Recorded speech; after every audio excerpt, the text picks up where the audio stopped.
মাত্র 14-15 সেকেন্ডের একটা রিলস ভিডিও দেখে শ্বশুরবাড়ির লোক বা আত্মীয় স্বজনদের কথা আমার কোনো কাজ নেই, তাই আমি সারাদিন এটা করি। সো হ্যালো এভরিওয়ান, আমি রিপা দাস। আজকে একটা নতুন ব্লগ নিয়ে তোমাদের সাথে অনেক দিন পর।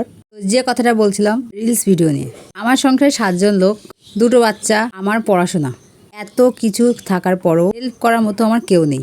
সব কাজ গুছিয়ে তারপর আমার পড়াশোনার দিকে যেতে হয়। একটা সবজি মাছ কাটার মতো কেউ নেই। যদি ওদের শাশুড়ি, তার কথা বাদ দিলাম, ধরলাম না। আমি যখন কলেজে যাই দেখাশোনাটা করে খাওয়ানোর দায়িত্ব আমার বরের আর আমার বোনের। একটা সবজি কেটে দেওয়ার মতো মানুষ আমার নেই। তারপরও এই মূর্খরা বলবে আমার কোনো কাজ নেই, তাই আমি রিলস ভিডিও করি। এই কথা শুনলে মনে হয় আমার সংসারের কাজগুলো ওরা করে যায়। আমি এদের কথা খুব একটা কিছু ভাবি না, ভাবি ওদের বুদ্ধি কম, তাই এই কথাগুলো বলে। মিনিমাম যার ভিতর কাণ্ডজ্ঞান থাকে সে একটা কথা ভেবে তাই বলে। তো এই ভিডিওগুলো নেওয়া হয়েছিল আমার কাকি শাশুড়ি মৃত্যুবার্ষিকীর অনুষ্ঠানে আমি গেছিলাম বাড়িতে, তাই। ইনি হচ্ছে আমার মেজো কাকি শাশুড়ি, যিনি আমাদের মাঝে এখন আর নেই। বাড়ির সব থেকে ভালো শাশুড়ি ছিল ইনি। সে চলে গেছে, খারাপগুলো রয়ে গেছে।